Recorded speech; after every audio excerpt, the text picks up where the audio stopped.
Selamat datang di channel kami yang akan membawa Anda menjelajahi kekayaan sejarah dan budaya Lombok melalui makam-makam bersejarah yang tersebar di pulau ini. 1. Pemakaman kuno Selaparang. Kita mulai dari pemakaman kuno Selaparang, sebuah kompleks pemakaman yang diperkirakan sudah ada sejak abad ke-17. Terletak di Lombok bagian timur, pemakaman ini dikaitkan dengan Kerajaan Selaparang, kerajaan Islam terbesar di Lombok yang didirikan oleh Prabu Rangkesari. Kedua, wisata religi. Lombok juga dikenal dengan julukan Pulau Seribu Masjid. Di sini, kita dapat menemukan makam-makam keramat yang sering dikunjungi para peziarah. Salah satunya adalah makam di Desa Bayan, tempat di mana Islam terus berkembang di Lombok, seperti Masjid Bayan Belek. Makam Loang Balok.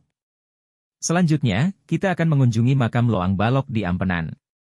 Makam ini memiliki kisah yang unik dan merupakan bagian dari wisata religi dan sejarah di Lombok. Makam Cemara. Terakhir, kita akan mengeksplorasi makam Cemara, kuburan salah satu tokoh pemuka agama di Lombok yang sudah ada sejak zaman dulu. Meskipun belum dikenal tokohnya, kuburan ini tetap ramai peziarah karena keunikan lokasinya. Jangan lupa untuk like, share, dan subscribe untuk lebih banyak konten menarik tentang Lombok. Sampai jumpa di video berikutnya.